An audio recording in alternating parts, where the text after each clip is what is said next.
प्रधानमंत्री नरेंद्र मोदी अपनी अमेरिकी यात्रा पर हैं और इधर संजय राउत ने हंगामा शुरू कर दिया है। जी, उद्धव ठाकरे के शिवसेना के सांसद, महाराष्ट्र के पूर्व सीएम उद्धव ठाकरे के बेहद करीबी संजय राउत ने पीएम मोदी के अमेरिका जाते ही सबसे पहले बड़ा बखेड़ा खड़ा कर दिया है, क्योंकि देश का मामला, एक अपने राज्य का मामला वो यूएन तक लेकर जा रहे हैं। संयुक्त राष्ट्र में अपने साथ हुई घटना का तमाशा बनवाना चाह रहे हैं। दुनिया तक ये बात पहुंचाना चाह रहे हैं कि महाराष्ट्र में उनके साथ क्या हुआ है। तभी तो 20 जून यानी कि आज की तारीख को संजय राउत ने यूएन के महासचिव एंटोनियो गुटेरेस के नाम पत्र लिखा है और इस खास दिन के लिए मांग की है 20 जून को विश्व गद्दार दिवस घोषित करने की मांग। चिट्ठी में लिखा गया है, 20 जून को हमारी पार्टी के 40 विधायकों ने महाराष्ट्र के तत्कालीन उद्धव ठाकरे के नेतृत्व वाली महाविकास अघाड़ी सरकार के खिलाफ बगावत की थी। ये बगावत बीजेपी के उकसाने पर की गई थी। मतलब ये एकनाथ शिंदे की बगावत नहीं है, बल्कि बीजेपी के खिलाफ गुस्सा है, जो इस मामले को संजय राउत ने देश के बाहर यूएन तक पहुंचाने का मन बनाया है। और फिर पता तो है ही कि किस तरह से पीएम मोदी ने देश की छवि को दुनिया में चमकाया है। भारत को एक अखंड, सुलझा हुआ और शांति प्रिय देश के रूप में पीएम मोदी पूरी दुनिया के सामने रख चुके हैं। अब संजय राउत का गुस्सा उन पर इतना हावी हो गया है कि भारत की बनी इसी छवि को, पीएम मोदी की बनी इसी छवि को खराब करने के लिए अगर उन्हें यूएन का भी दरवाजा खटखटाना पड़ेगा तो वो गुरेज नहीं करेंगे, क्योंकि अभी सबका एक ही मत है, मोदी विरोध में आवाज बुलंद करनी है। मोदी की छवि को दुनिया के सामने धूमिल करना है, देश की जनता के सामने धूमिल करना है। और यूएन महासचिव के नाम पर लिखी गई चिट्ठी इसी का उदाहरण है। संजय राउत ने चिट्ठी में लिखा है, ऐसा कहा जाता है कि उनमें से हर विधायक को पार्टी तोड़ने के एवज में 50 करोड़ रुपए दिए गए थे। बीजेपी ने उद्धव ठाकरे की सरकार को गिराने के लिए पूरी ताकत झोंक दी।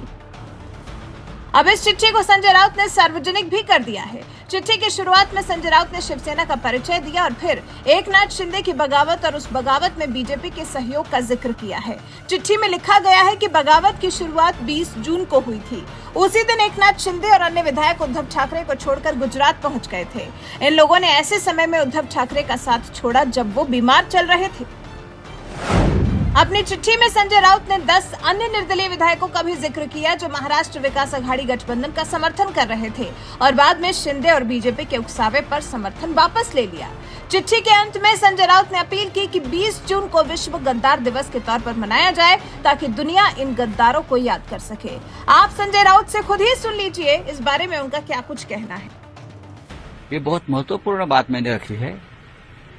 आजकल इस देश में अपनी पूरी राजनीति गद्दारी के ऊपर ही खड़ी है, गद्दारी की नींव पर खड़ी है।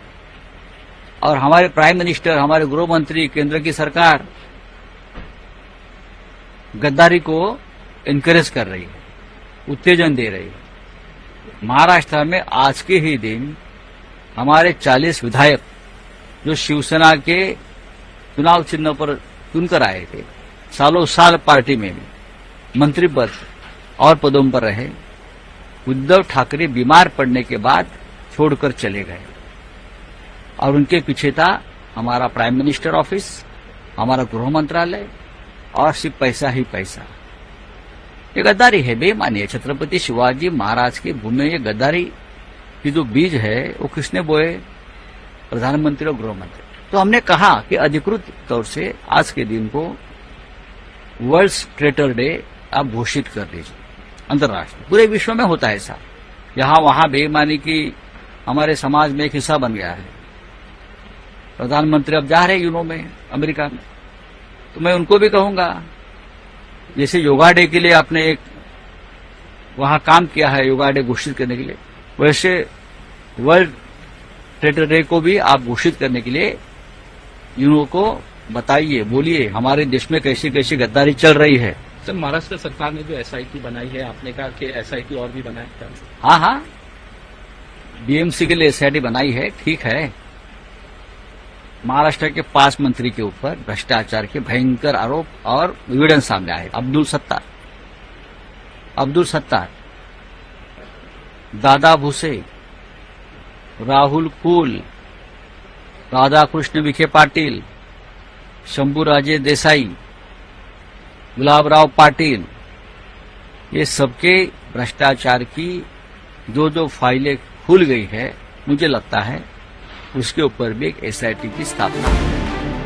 तो संजय राउत का मानना है कि जैसे 21 जून को दुनिया भर में विश्व योग दिवस मनाया जाता है, ये दिन इसलिए घोषित होना चाहिए ताकि दुनिया गद्दारों को याद रखे। जबकि इस चिट्ठी से अलग सोमवार को शिवसेना के 57वें स्थापना दिवस पर एकनाथ शिंदे और उद्धव ठाकरे गुट ने अलग अलग कार्यक्रमों का आयोजन किया। इस बीच में शिवसेना उद्धव बाला साहेब ठाकरे के नेता और महाराष्ट्र विधान परिषद में नेता प्रतिपक्ष अंबादास दानवे ने भी संजय राउत की हाँ में हाँ मिलाते हुए 20 जून को विश्व गद्दार दिवस घोषित करने को कहा है। उन्होंने कहा है कि कोश्यारी दिल्ली में अपने आकाओं से अनुमति लेकर इस संबंध में संयुक्त राष्ट्र को पत्र लिखे। इस पत्र में अंबादास दानवे ने कहा, 40 विधायकों ने पिछले साल 20 जून को बाला साहेब ठाकरे की शिवसेना को तोड़ने का पाप किया है। ऐसा बताया जा रहा है कि लगभग 32 से 33 देशों ने इस पर गौर किया था।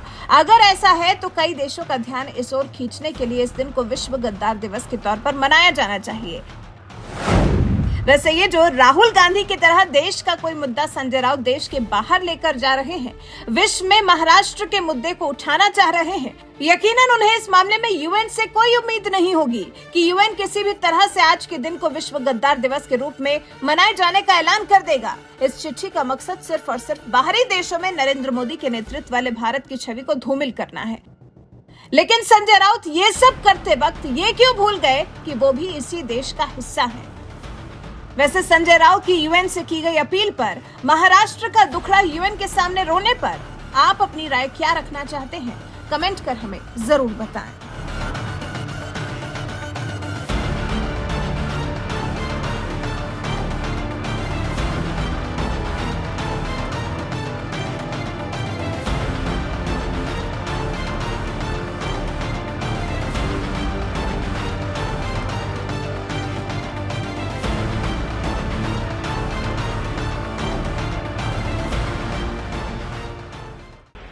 ये गद्दारी है, बेईमानी है। छत्रपति शिवाजी महाराज की भूमि में ये गद्दारी की जो बीज है वो किसने बोए?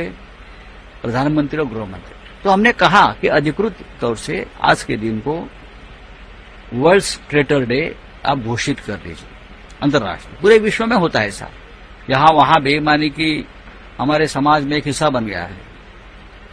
प्रधानमंत्री अब जा रहे यूनो में, अमेरिका में, तो मैं उनको भी कहूंगा, जैसे योगा डे के लिए आपने एक वहां काम किया है योगा डे घोषित करने के लिए, वैसे वर्ल्ड ट्रेटर डे को भी आप घोषित करने के लिए यूनो को बताइए, बोलिए हमारे देश में कैसी कैसी गद्दारी चल रही है।